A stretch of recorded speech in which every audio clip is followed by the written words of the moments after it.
So you should be seeing my screen now. Perfect. Okay. Okay. So, hello everyone. My name is Daria, and today we'll be talking about the essential skills of successful Scrum Masters and Agile teams. So a little bit about myself. So I am a professional Scrum trainer with Scrum.org. Just started doing the training right before the pandemic. Perfect timing. It really was fun to have to immediately switch to something new and adapt to this new world that we've been living in. And I have been working as a Scrum Master for a number of years, and I try to, as a Scrum Master, gather as much experience as possible from different organizations, so different industries, from very technical teams like cloud platforms and DNS servers to some teams that have almost nothing technical at all. I worked with big organizations such as banks as well as small startups. And in the end, you see a lot of the similar patterns emerging in the end. And that is kind of the real experience that I bring in and sharing with you today. The journey that I had started kind of, it was rough, I'd say, because I was alone. I was trying to figure out what was this role of a Scrum Master, and I didn't really enjoy it. And after some time, when I really understood what it was, what kind of skills I needed to build, and I had the tools at my disposal to be able to really start seeing progress, is when I started really enjoying what I've been doing. And that is why I'm here trying to share it with other Scrum Masters to help you also get to the point where, you just really enjoy this role. And with that, we'll be focusing on some of the things that Scrum Masters should be focusing on and building their skills. So if you want to learn more about me, you can go to my website, scrummaster.com. Have lots of resources, videos, and blog posts that you can look up for additional information and some practical tools. So let's get started. So just a quick overview of the things that we will discuss today. So first, we will talk about what I call the 360 Scrum Master role. Basically, kind of an interesting concept that I came up with that helps us understand really the skills and areas where a Scrum Master should be focusing on. We'll talk about how agility, agile maturity in the organization and your team can impact your role as a Scrum Master, or that 360 degrees. What services are actually part of the Scrum Master role, and what actually is not part of the Scrum Master role, what reduces that 360 degree approach that we will be looking into. What skill does your team need as well? Obviously, essential skills for the Agile teams that can help you also succeed. Right, so we'll talk about the skills and how to help your team develop those skills. And we'll also do a quick overview of really giving you a little bit of that personal reflection to think about what skills you have right now and which ones you should be working on next. So let's look into that concept that I call the 360 degrees. So if we go back to the Scrum Guide, what does it say about the role of a Scrum Master? Well, Scrum Master is a true leader who serves the Scrum team and the larger organization, right? So the 360 degrees, it covers everything in the organization. So it starts obviously with the Scrum team. That's the easy one. As the Scrum Master works with the Scrum team, there is no question in there, but it doesn't stop there, really. That only is a part of the role. That is really just maybe 1/3 of what you would do. Then, of course, the next part would be the product owner, right? We need to work with the product owner. We need to dedicate the time that we have in order to help the product owner grow, which helps grow our Scrum team, helps grow our product, and of course, the organization. So if we look at the role of the Scrum Master, really, if we want to be 360%, if we really want to be all over, if we want to really fulfill the role to the point that it really helps the organization succeed, well, we need to fill in the whole circle, right? So we need to fill in the whole circle with the Scrum team, product owner, and organization. Now, here we can see that it's all equal, but that's not usually how it really happens when we are talking about how we as Scrum Masters work with different teams. So time distribution will change. There will be some situations or some teams, some organizations where we will be spending most of our time with the Scrum team and just a little bit with the organization, just a bit more with the product owner. Or in other situations where we will be spending much, much less time on our Scrum team and much more with our organization. And usually the reason for that is the maturity of the team and the maturity of the organization, right? So if the team is very new, well, obviously they need a little bit more hand-holding. And so we won't have as much time to really work on the system, work with the product owner. Specifically, we will be focusing much more on the Scrum team, right? It will include much more of the kind of operational tasks that the team really need help with. And then as we progress, as the team matures, then we kind of can leave them on their own. We know that they're able to resolve their problems without us having to always be there. We know that if there are new team members coming into the company, into the team, they will be able to onboard them because they already know how they work and they're able to coach others. And so we can spend much more time on the organization. But whether we spend more time with the team, less time with the team, more time with the organization, less time with the organization, we still need to fill in the whole circle. And the whole circle is filled in with the Scrum team, the product owner, and the organization, right? So what are some of those things that really we are trying to kind of focus on? Well, some of the services that we can see that a Scrum Master would be fulfilling. So we're going back to some of those key services that a Scrum Master provides. Now, going back to what the Scrum Master is actually accountable for. Well, Scrum Master is accountable for establishing Scrum and Agile mindset in the organization, in the broader organization, not just the team. The Scrum Master is also accountable for the effectiveness of the Scrum team. So how do we actually fulfill that accountability? Well, through the services that we can see here. So obviously starting with teaching. How do we bring in the organizational agility? Well, we need to start making sure that everyone in the organization knows what their role is in Agile, in this new Scrum implementation.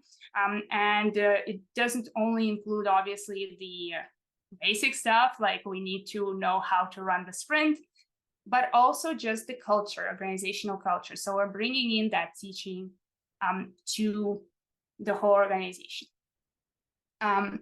Obviously, coaching, right? And mentoring. So what are the differences between the three? Really, it depends on where we are finding really the team and the organization in terms of their maturity. And then we will need potentially to use different skills and different approaches. Teaching is when we are kind of giving the information as is, right? So here's the information, here's Scrum, here's Agile. Now you know, right? We're starting very basic. Coaching is when we are helping the teams to find their way to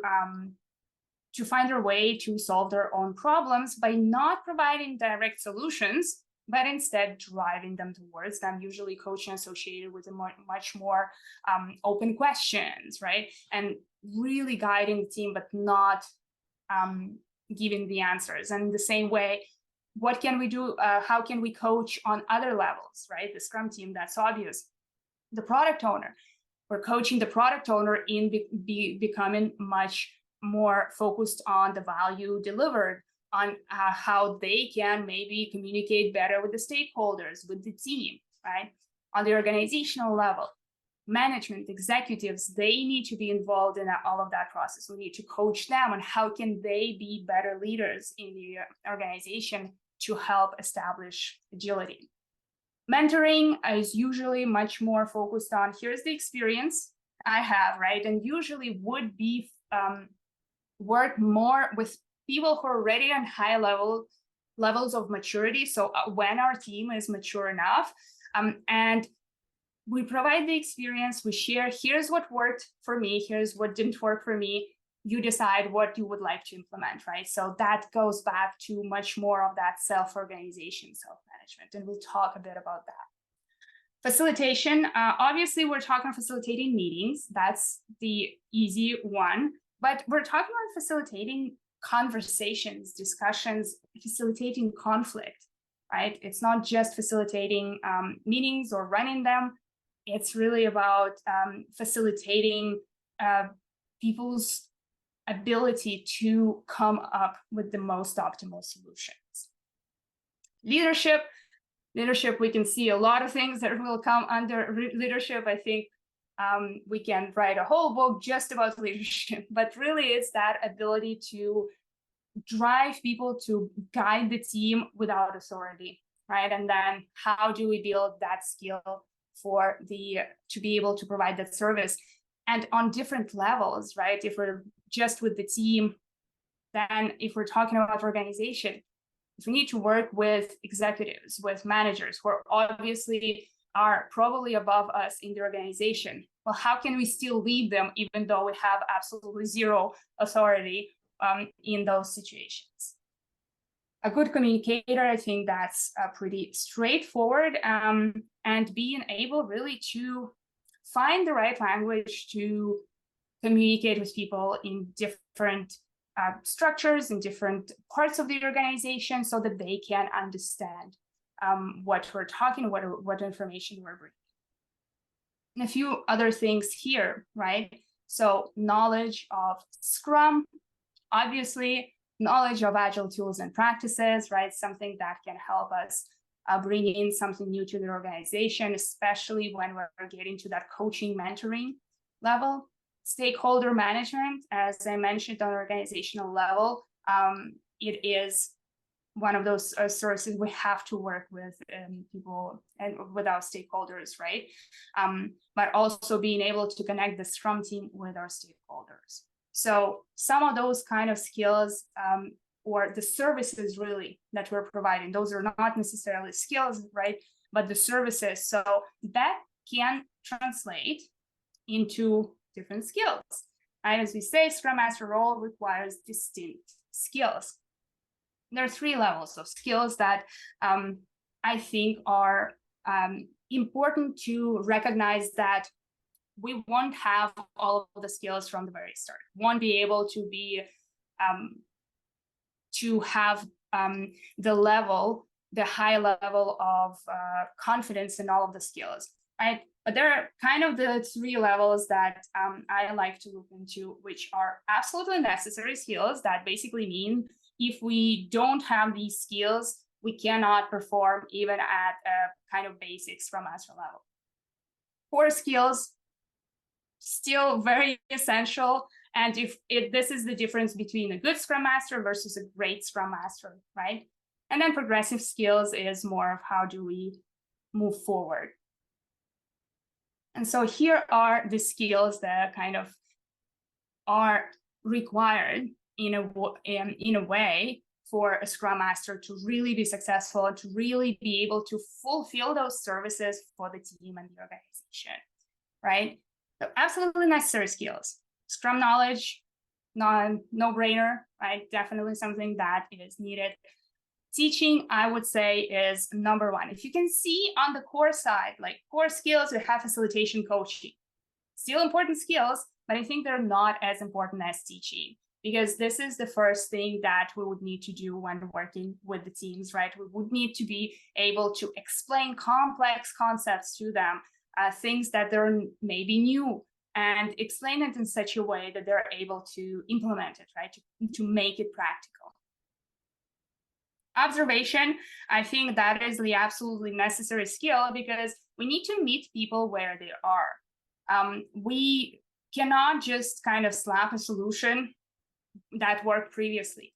We need to first figure out what is going on in this team, in this organization. So observation, listening, asking questions, they kind of come together to help us figure out and analyze where we are, what the situation is, so that we can find the best solutions for this team, for this organization. So those skills, being able to discern the information. So observation would be something where you can attend one meeting with the team and you can immediately see what the dynamics are, who are maybe the troublemakers, who are the people you definitely need to talk to, right? So what are the dynamics between people? Can you do that? Like, that is the skill that we're trying to develop here. Talking about listening, right?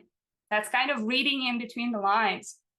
If we are listening to a daily Scrum, can we understand that there are problems that have not been actually highlighted in just plain language? Oh, I have an impediment. Can we figure it out by just listening to the team, especially when, say, we are working with a very technical team? We're not technical, right? Not all of us are technical. So can we actually listen in and understand what really the kind of challenges the team might be having, and actually bringing them to the surface? So asking questions here, I say this is basics of coaching, really. So we're kind of starting to get into that coaching part, or coaching stance, really. And asking questions is that way of, do you know kind of what kind of questions you need to ask in order to get the information you need for those observation purposes, right? It might be one question that you ask at the end of a sprint planning, right? But this is the most important question that has been asked during the meeting. Are you able to bring in attention to the key details without just bluntly saying, here is the problem, right? But instead driving the team towards their own conclusions, right? And learning, I put it in absolutely necessary skills, specifically for the reason that I see so many Scrum Masters who kind of get to a good level, right? They feel, okay, I know what I need to be doing. That everything makes sense. So I know everything, right? And we kind of start stagnating. We stop learning. And that is why, for me, that is the most absolutely necessary skill, because you need to have it at the very beginning so that you can grow, right? So that you can evolve in those, in the next levels. And I think the fact that you're here really shows that, well, you are hungry for knowledge, you want to learn, you want to evolve, right? And that is definitely an absolutely necessary skill. Some core skills, well, we talked about facilitation, coaching a bit, communication. I think conflict resolution is definitely a core skill, because if we're building a great team, conflict is inevitable. We actually want to even sometimes mine for conflict if the team is having trouble having it, because this is how we will be able to come to the best solutions, right? To the most optimal solutions, to see everybody's different perspectives. That's the whole point. That is why Scrum Master, Product Owner, and all of the developers are all on the same level in the hierarchy, right? That's ideally, that's what we want. I know that in certain organizations, we might have some hierarchy in there, but we don't really want that, right? We want to have the flat kind of Scrum team, because we want to have that conflict, because we want to have disagreement. And as a Scrum Master, we need to have that skill to know what to do when conflict happens, to keep it productive, to bring it to a solution, and to make sure that it doesn't escalate, right? So that is that core skill. If we don't have it, right, we might not actually, allow the team to grow without that conflict. And some progressive skills in here, right? Agile metrics, that's a tough topic. What are some of the metrics that we can bring into the organization, into our team, to help us see whether we're actually succeeding, right? Especially metrics associated with value delivered. How do we know that our product is successful, that our customers are happy? So being able to bring those in is definitely important. Do you have to, start from the very start to have those metrics? I don't think so. I think there's a lot that you can do without having the metrics. But if you want to take that extra step and really help your team and organization grow, you need to bring those in. Knowledge of wide range of Agile frameworks. I think it's good to bring in some additional knowledge. Say, can you bring in, well, the easiest one would be a Kanban method, right? Can you bring in some of the values and principles from this method to help your team become more effective, right? Scrum Master is accountable for the effectiveness of the Scrum team, so that can definitely help you with that. Leadership, we talked about that. I put it into progressive skills because I think that there are other ways of how we can influence teams and help them come to go in the right direction. But once we have that leadership, it becomes so much easier, right? We're able to really drive people without any authority, to inspire them and to motivate them. So stakeholder management, executive coaching, right? We talked about that in that previous slide, and mentoring. And why I put it in progressive skills, because here I imagine mentoring more on the level of helping others in the organization grow, helping other Scrum Masters, other Agilists to really grow in the organization, because really this is how we propagate positive change, right? And so that's why I put it more in those progressive skills, as in more of the peer-to-peer mentoring. So those are some of the skills, right, that help us bring in or fulfill all of these services that a Scrum Master gives. So let's take a quick stop, and I'd like to give you a minute to look at those different skills, right? And think about, for you personally, personal reflection of which skills and knowledge come easily to you and which ones are maybe more challenging. Just more of that helping you identify where can you start evolving, right? And so let's maybe take in a minute to think about it kind of on your own, and then we can do a quick breakout room to break out my presentation a little bit as well, to give you an opportunity to share. So while you're thinking, I'll create some breakout rooms.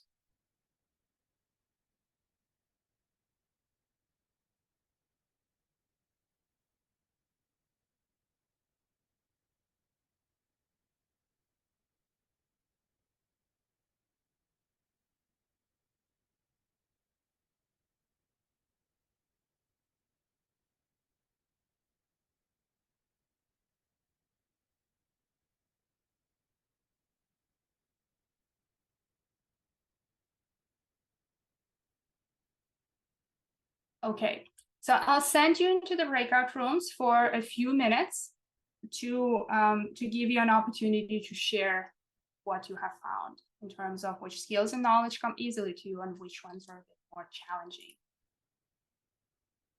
Okay.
You should be back. Perfect. Let's continue. I hope that that gave you a bit of an opportunity to really observe your current situation, where you are, and how to get to the next step. So looking at the skills, right? All of these skills that I presented, well, often the organization that we work for has a bit of a different view of the role, right? And so there's certain expectations that might be put on the role that look a bit different from this list of skills. And so here are just a few examples that might be kind of put into Scrum Master's bucket, right? Reporting, organizing everything, all of the meetings for the team, probably documentation, sometimes even project management, right? Sometimes in a product backlog management, right? Especially if we either don't really have a dedicated product owner, or the product owner is more of an executive who cannot dedicate the time to the product backlog. A lot of those, the situations that might bring us to these expectations, and people management, right? Sometimes. So these are just a few examples of what the organization might put on us.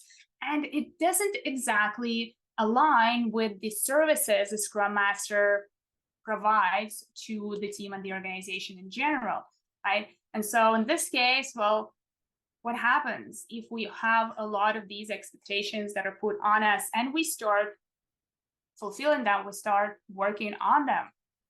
Well, what happens is that actually takes away from our little circle there that we looked at, right? So if we take our circle and we say, okay, we have certain services that we want to provide to the team, to the product owner and to the organization, when we put in all of those other responsibilities that are not necessarily the Scrum Master responsibilities, not aligned with the services we need to provide, it takes away the time, right? Other responsibilities push out the Scrum Master role and give it less and less time. So instead of actually helping your team mature and helping your organization mature, we are pushing the team backwards, right? We're pushing more and more actually in the wrong direction, and really not kind of getting to where we want to be, where we want to bring the team to more of that self-organization, right? And so that takes away the more of those responsibilities and expectations that the company puts on us that are not aligned with those services, the less time we have to actually work on everything else, on what we should be working on, right? And so the more you focus on these, the less time you have for the right skill development as well. Not only that, right? Not only that we have less time to dedicate to the services we provide to others, but it also limits the time that we have to develop the skills that we really need to be successful, right? And so we are not at our 360% degrees, right? We are not operating at that 100%. And we have part of our circle that is filled with other things. So I'll give you, in the same way, another minute to actually now think about it. And think about those different maybe expectations that may be put on you. Think about the services that a Scrum Master should be providing, the skills that you need to be developing, and where do you find yourself? What is your degree? What's your Scrum Master degree? Let's say, is it 360? Is it 180? Is it less? Right. So I just want to give you a little minute to think about it, and kind of evaluate where do you stand. And let's just do 1 minute of self-reflection without a breakout room. I'll give you another opportunity to discuss a bit later. I wish I had a timer.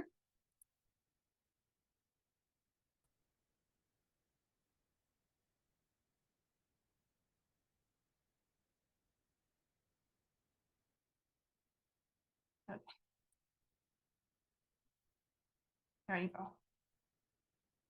This little timer.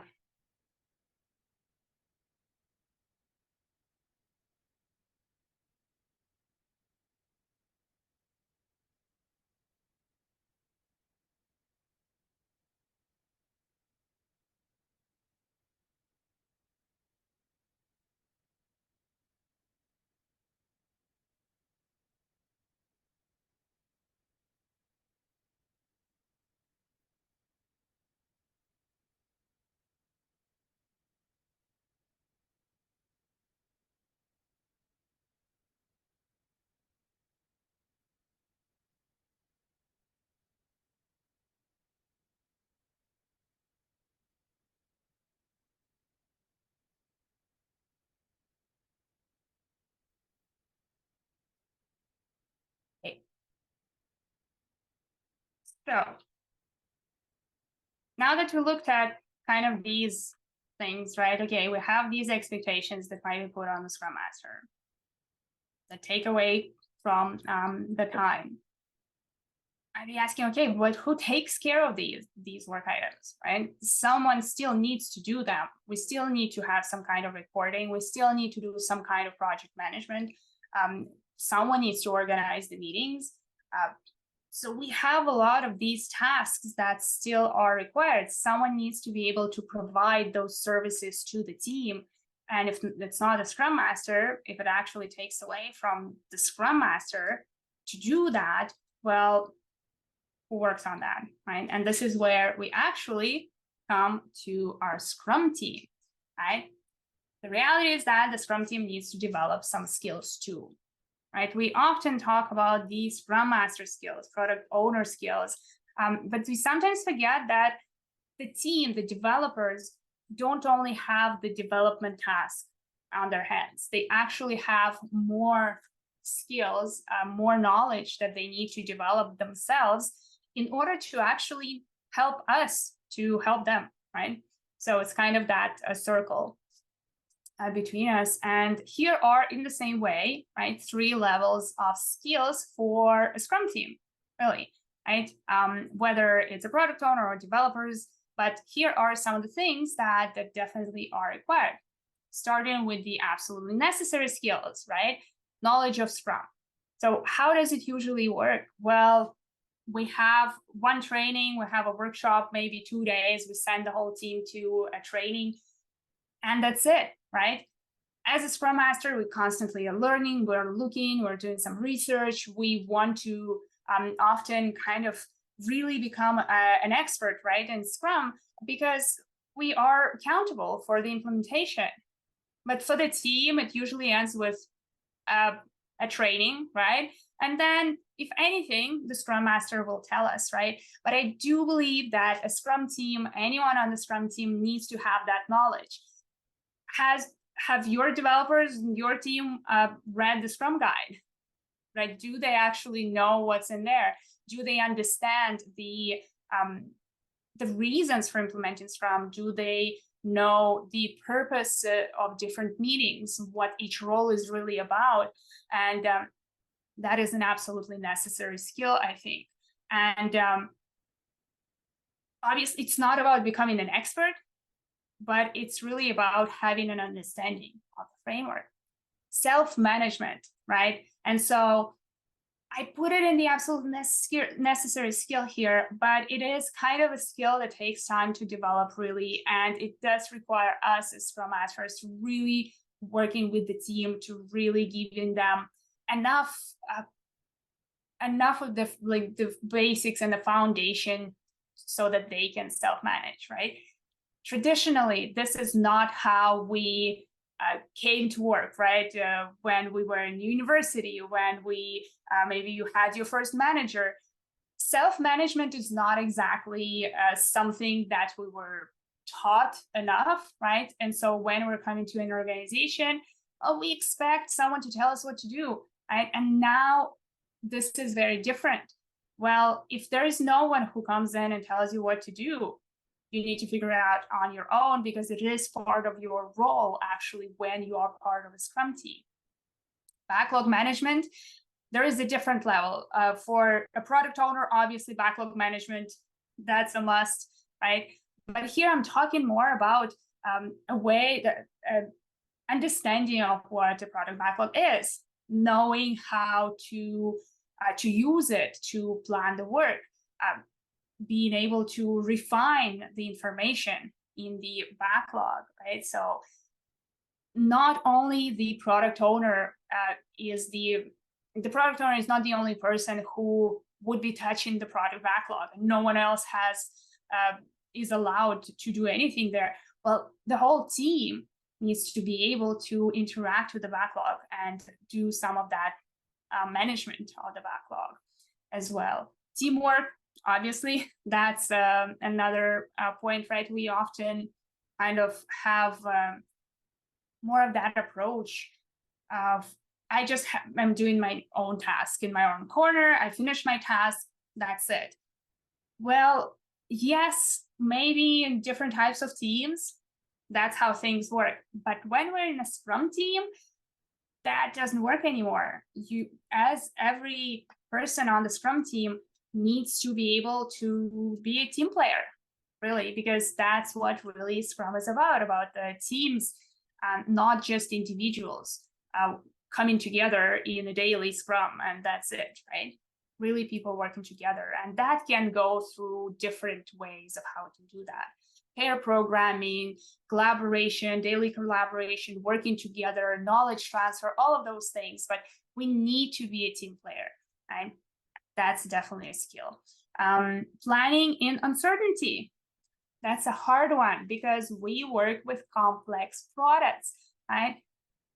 We don't know exactly what's going to happen. Things will change. We don't have a perfect set of requirements. We don't have a perfect solution for every requirement we need to build, but we still need to plan. We still need to be able to come into sprint planning and plan for the whole sprint. We still need to be able to create some kind of forecasts to have an understanding of how we're progressing towards our goals. If we're doing estimation, right, we need to estimate without having all of the answers.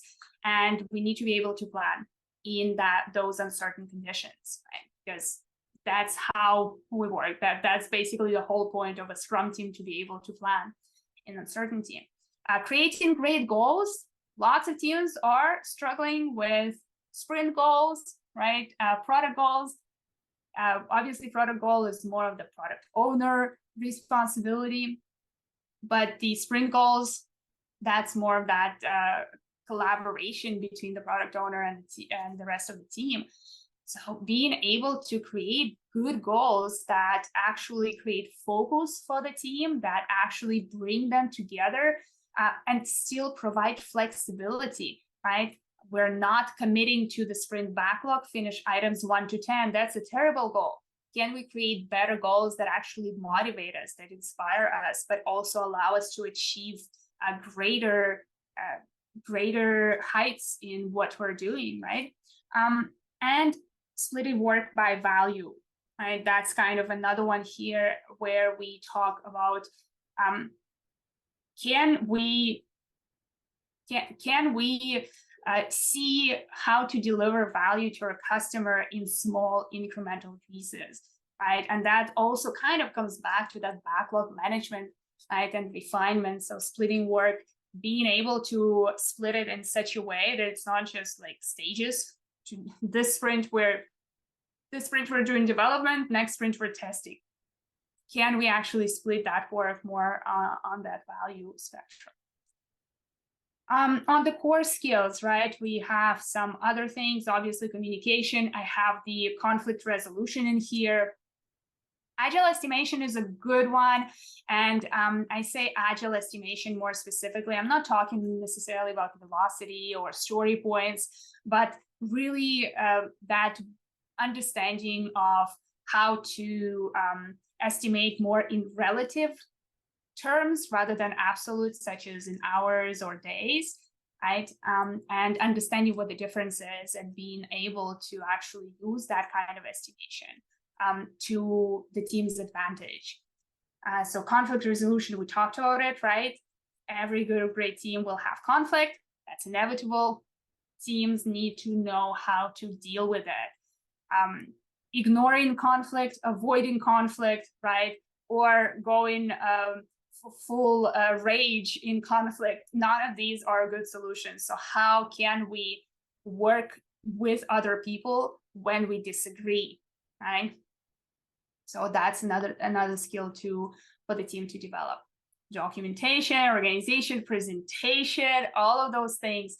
The Scrum Master can help. Definitely, the Scrum Master may take some of those tasks from time to time if this is what the team requires, right? But in the end, we go back to that self-management. The team needs to be able to know, how do we document in such a way that we have enough documentation and also not too much, right? Often we say, oh, in Agile, we have no documentation. No, we need to have documentation. We need to know, the team needs to know how to create proper documents that will help their customers, help the support teams of the product, etc. Right? Being able to organize, obviously, themselves, their own conversations, their meetings, being able to reach out to people who need to be in those meetings, and making sure that, you know, we have the right people if we need. And presentation wise here as well is, think about sprint reviews, right? So sprint reviews is that opportunity for the team to talk with the stakeholders, to show what they have done. And if we are, you know, I just remember some sprint reviews where come in, there would be a developer who's like, okay, so I'm gonna pull up the server, and that's not presentation. That's not a skill, right? We need to have developers who are able to present the information especially to stakeholders, in such a way that they're interested, that they want to listen, right? So that is why that is such an important skill in here, that presentation, right? And progressive skills, obviously, have stakeholder management, customer collaboration. This is what really helps the team go to the next level, right? That's that progressive, that's the next step. Agile metrics, agile frameworks. So it all kind of goes in similar way of how we saw the role of a Scrum Master, right? And so that also is something that the team may want to look into when they are kind of ready to grow, right? They want to continue to evolve. So at least absolutely necessary skills. That is like the minimum, right? So that the Scrum Master can start dedicating much or more of their time to the correct skills, to the correct services that actually help the team and the organization grow and implement Agile, become more Agile, be able build great products, stay competitive, right? All these things. But the team needs to build those skills, right? And we need to be able to teach them, right? Coming back to the teaching, the coaching, right? We need to help our teams build those skills, but first we need to make sure they know that they need those skills. Yes, maybe previously it was, hey, I'm a developer, I just write code. That's not true. Not anymore. When you're part of a Scrum team, there's more, right? There's much more that you need to manage, that you need to learn. Right? And so to kind of wrap up this section, we're going to do a similar exercise to what we did previously, right? Thinking about your current team. So in your team that you work with right now, what are some of the skills that your team already has, and which ones do you believe they need to build, right? And obviously starting more on the left side first, before we go further, right? Need to first build those absolutely necessary skills to have that foundation before we jump to the next one. So I'll give you a little minute to look at that, because I just realized that once I send you into breakout rooms, you actually no longer see my slides. So I'll give you an extra minute to look at the slides and to think, no, that's not what I needed, in the clock, and to take some notes about what are some of the skills that your team needs to build.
Okay, so I'll open the rooms for that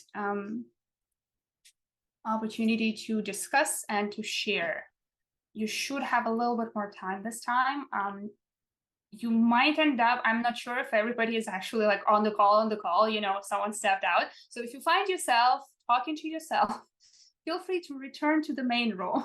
I'll assign you to another room so that you're not just kind of by yourself.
So,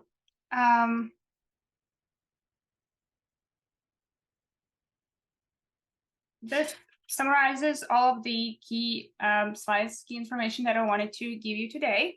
And so the last, I guess, slide that I have here is Q&A. If you have any questions, feel free to either type it in the chat or just, unmute yourself and let me know.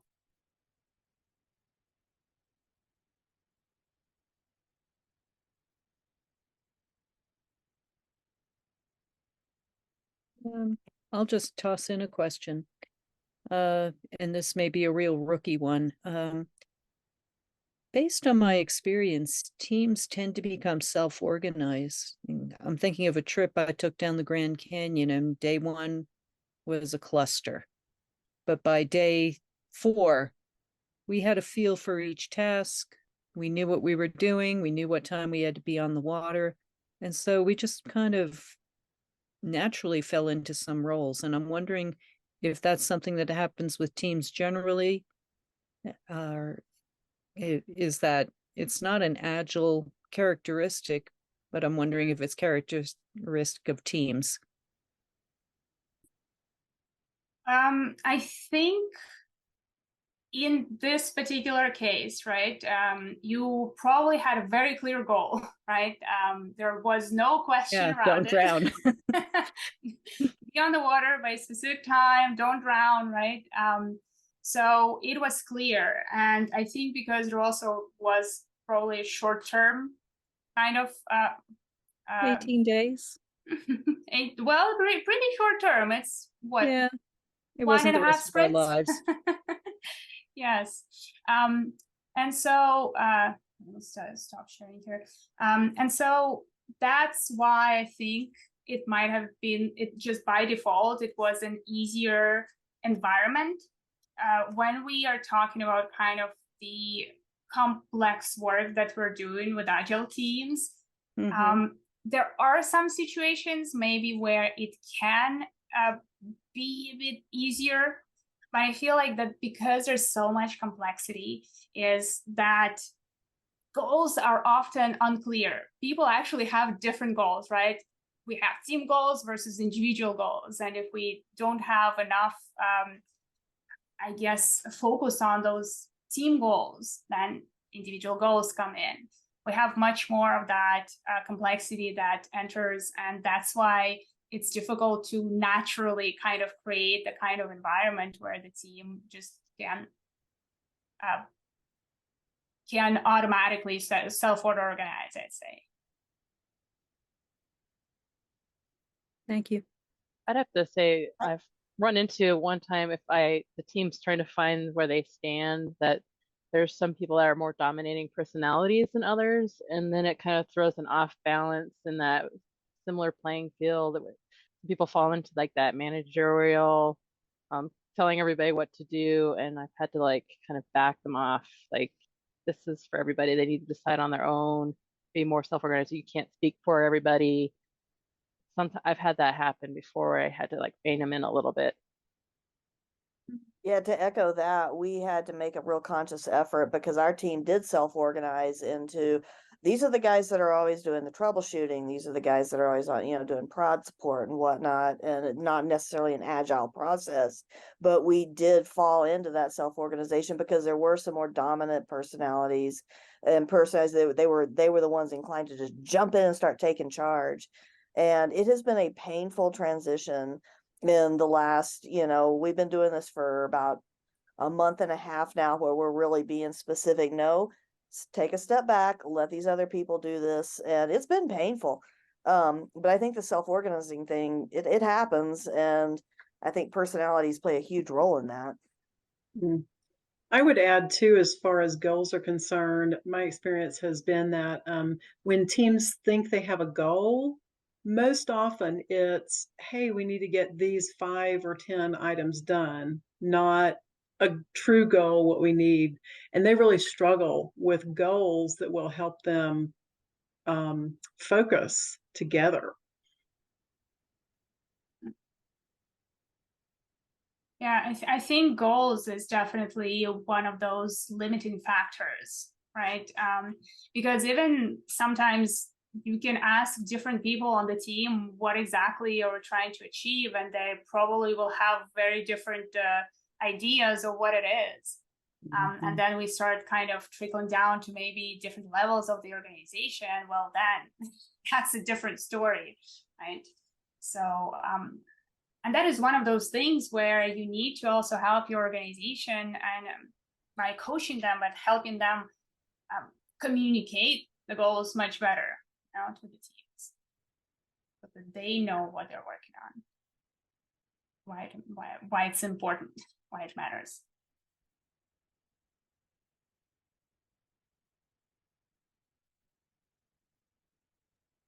So I'm curious from your perspective. I love the fact that you brought up that they have some responsibilities and they need to learn these too. And of course, I'm sure that since we've all worked with different teams, that's usually met with resistance.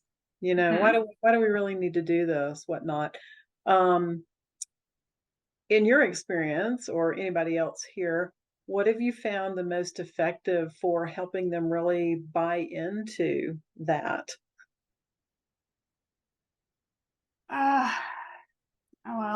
I think it starts with really creating relationships at the beginning. And usually kind of the approach I would take is I'm building first the kind of the level of trust where we can have more of those kind of blunt conversations of, hey, here's actually what you're supposed to do. Here are the expectations that I have for you, right? You can have some expectations for me, have some expectations for you too. And usually it just starts by really coming in and saying, okay, what is your biggest pain point? I'm here to help you. I'm here to solve your biggest pain point. And then you can see, okay, I'm on your side. I'm here to really help you become more successful. I'm here to create a working environment where you actually want to come to work, right? But for that, well, now we actually do need to work together, right?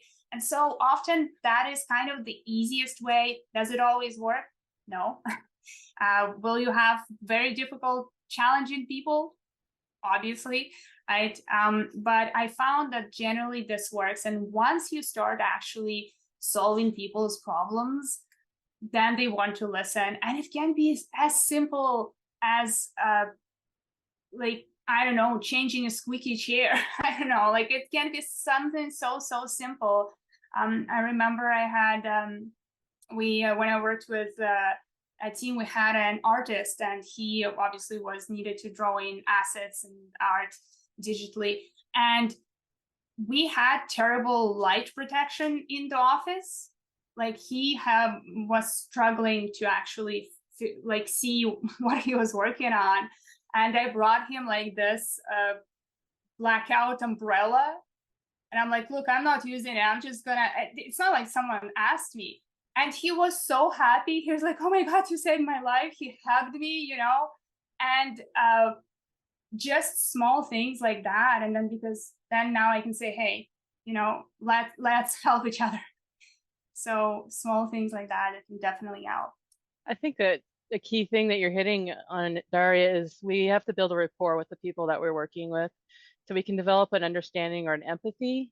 So we understand, like walk in their shoes a little bit, and then we can make that connection and develop that rapport. And through that rapport, then you start building a little bit of trust, and you can also start altering behavioral change. This is the crisis negotiator and me coming out. You're just asking those questions. It's like, call it like speed dating in a way, where you have to learn who these people are really fast and see what those pain points are.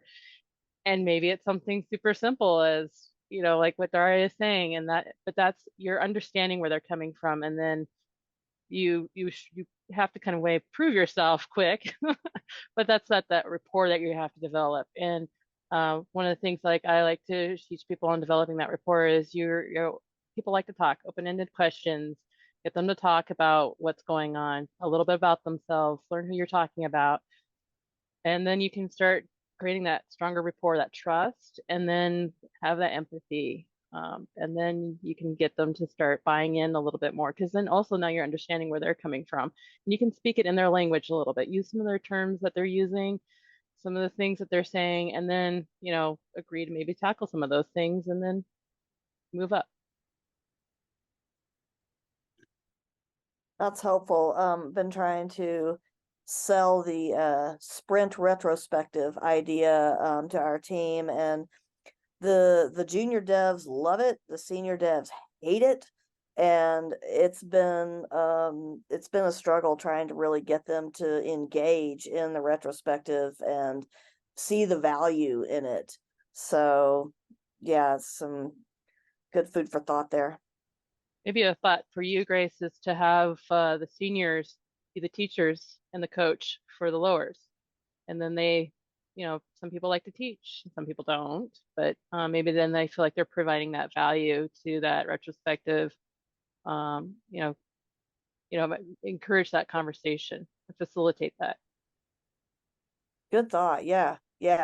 Kind of bring them into that kind of mentorship role. Exactly. Cool.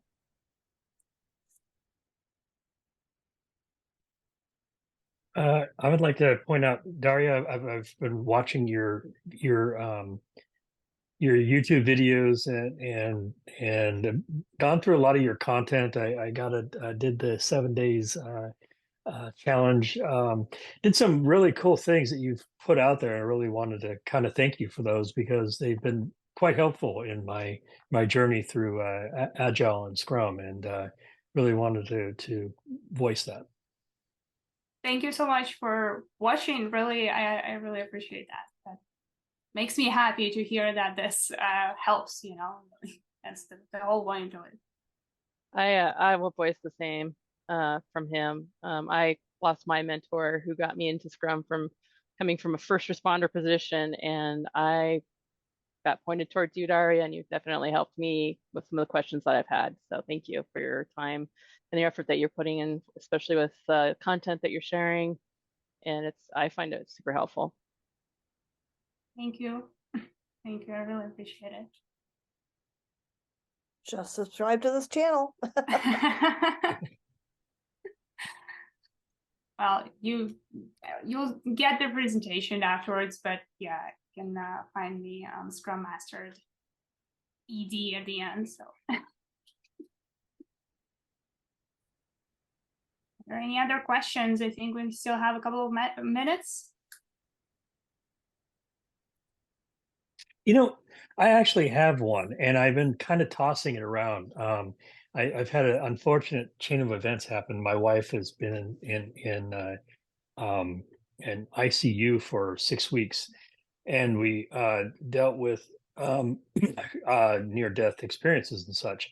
And I can't help but think how Agile could work in a medical industry in that type of level. I really can't really figure out how it would work in some ways, but just the empirical control theory would be enough to help them, because they're so siloed and they can't seem to, one person's doing this or one does this, and they don't function the same way.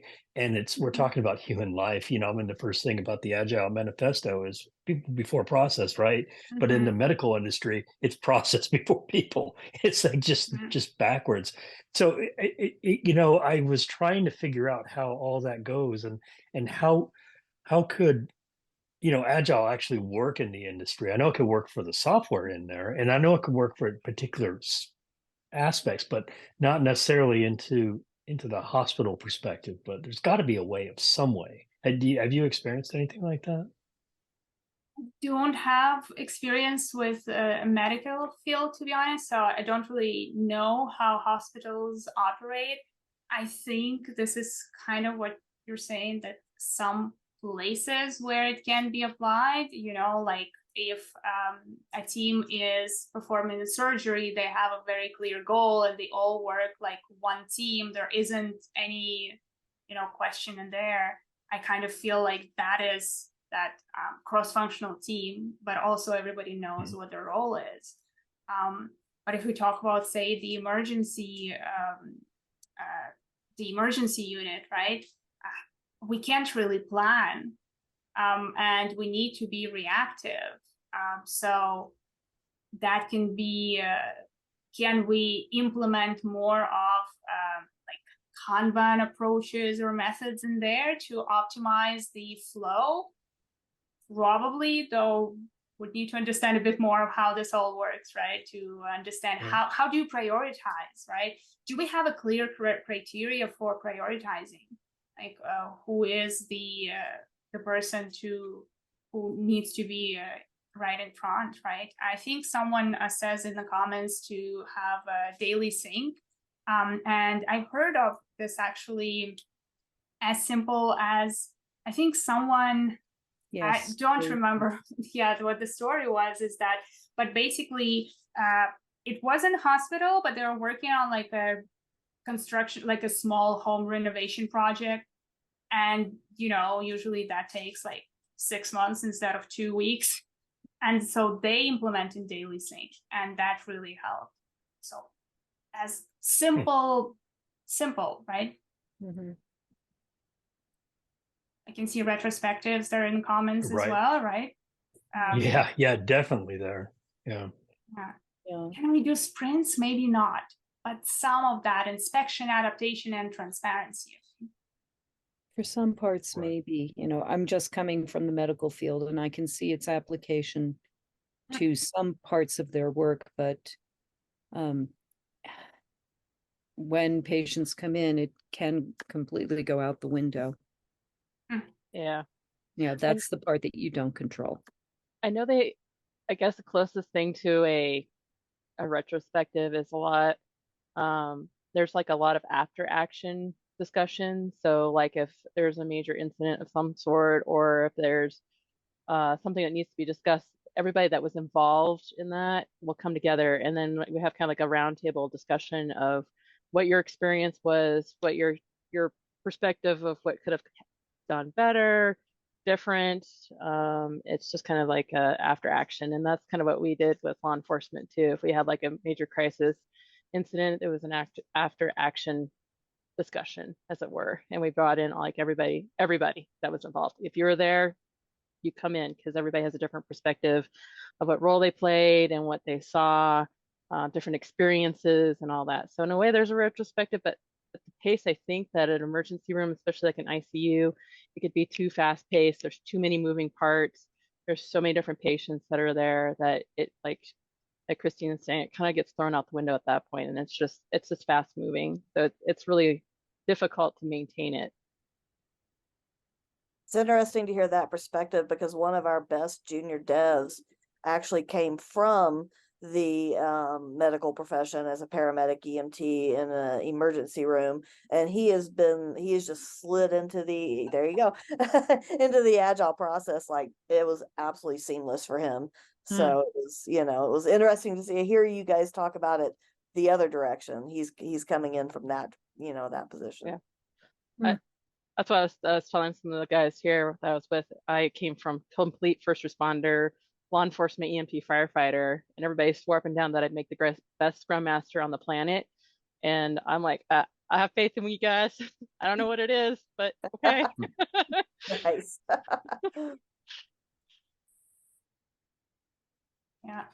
Yeah.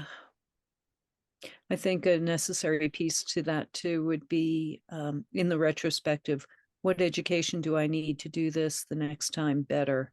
And that was something that was missing in the retrospectives that I was in. That's a good point. That's a real good point. Yeah. Yeah, You know, normally that's the whole point, right, of the retrospective. Yeah, and Mr. Brooks, you know, I think I speak for all of us when we hope your wife is better. it's been a journey. Thank you. I appreciate that. It's been a journey. We're getting through it. We're getting there. You know, here, I think if there was a way that there was some type of advocate, like a servant leadership in groups that they have, I think that they would be able to flourish too. And I think that that was my biggest thought process in it, was like a Scrum Master of such, being the servant leader, of being able to kind of get the team, more cohesivity and into that, and more cross functional, more providing more value to the patient ultimately, because I think that's what's really needed in that. Anyway, thanks for the conversation. I appreciate you guys, kind of running that through, because it just interested me. It's been going through my head for weeks. So thank you.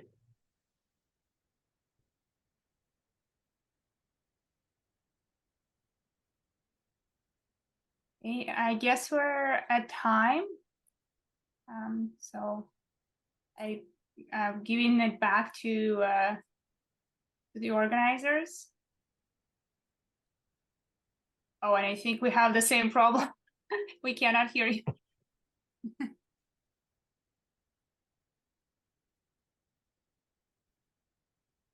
Flip reading, go.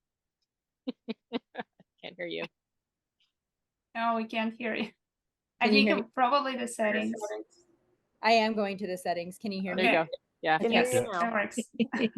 I was like, charades. Sounds like. So exactly. Thank you Do guys. Thank you so much, Daria, for. I know that you've done this talk before, but I really appreciate you sharing yourself with our community here locally and in the Boulder area in Colorado. And for any of you here on this call, or even Daria, if you or anybody you know would like to ever speak for Agile Boulder, or maybe even you're preparing to speak at maybe a bigger conference, a meetup like this is a perfect little area to be able to kind of practice and share here with the community, get some feedback before you go in front of a bigger audience. I will be sharing out an email later. Anybody who attended, I had the ability to email you guys through Meetup. So I'll have some links in there, and also a link of the Agile Denver, because we are under Agile Denver. They sponsor us. They pay for the Meetup and the food and things like that. They have a YouTube channel. So when this recording is uploaded, it'll be there. So I'll include that in that email. Cool. Thank you. Great. Thank you so much for having me. Thank you, guys. Bye. Thank you, everyone.